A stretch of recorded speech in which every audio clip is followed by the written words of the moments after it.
سچے کتوں کی گواہی۔ ایک بستی کے لوگ جھوٹ بولنے اور جھوٹی گواہی دینے کے لیے مشہور تھے۔ اس بستی کے ایک مرد و عورت نے خفیہ طور پر نکاح کر لیا۔ نکاح یقیناً شریعت کے مطابق تھا۔ نکاح خواں، قاضی اور گواہوں کی موجودگی میں۔ کچھ عرصہ بعد میاں بیوی میں ناچاکی ہو گئی اور شوہر نے بیوی کو گھر سے بھی نکال دیا اور اسے تمام شرعی حقوق سے بھی محروم کر دیا۔ خاتون شہر کے قاضی کے پاس مقدمہ لے کر گئی اور بتایا کہ شوہر نے گھر سے نکال دیا ہے۔ قاضی نے کہا، تمہارے اس نکاح کی تو کسی کو خبر ہی نہیں۔ خاتون نے کہا کہ جناب، ہمارا نکاح بالکل شریعت کے عین مطابق ہوا۔ قاضی نے پوچھا، کوئی گواہ ہے؟ جی قاضی صاحب، 2 گواہ بھی ہیں، انہی کی موجودگی میں یہ نکاح ہوا تھا۔ قاضی صاحب نے شوہر اور گواہوں کو طلب کر لیا، مگر انہوں نے بھری عدالت میں خاتون کو پہچاننے اور نکاح سے صاف انکار کر دیا اور بیک زبان کہا کہ ہم نے تو آج سے پہلے اس خاتون کو کبھی دیکھا تک نہیں۔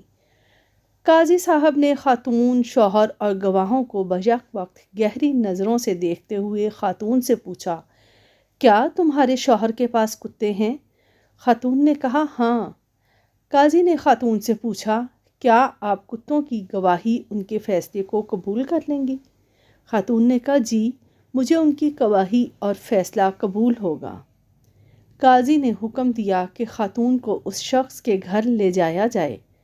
اگر وہ اس خاتون کو دیکھ کر اجنبی جان کر بھونکنے لگیں تو یہ عورت جھوٹی ہے، اور اگر وہ کتے خاتون کو دیکھ کر گھر کا فرد سمجھ کر خوش ہوں اور اس کا استقبال کریں تو خاتون کا دعویٰ درست اور شوہر اور گواہ جھوٹے ہیں، اور یہ خاتون گھر کی مالکن ہے۔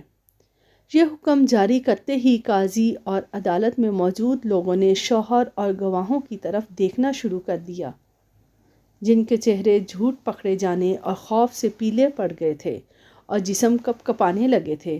فیصلہ تو ہو چکا تھا کہ کون سچا اور کون جھوٹا۔ قاضی صاحب نے سپاہیوں کو حکم جاری کیا، گرفتار کر لو ان جھوٹوں کو اور انہیں کوڑے لگاؤ کہ یہی جھوٹے ہیں۔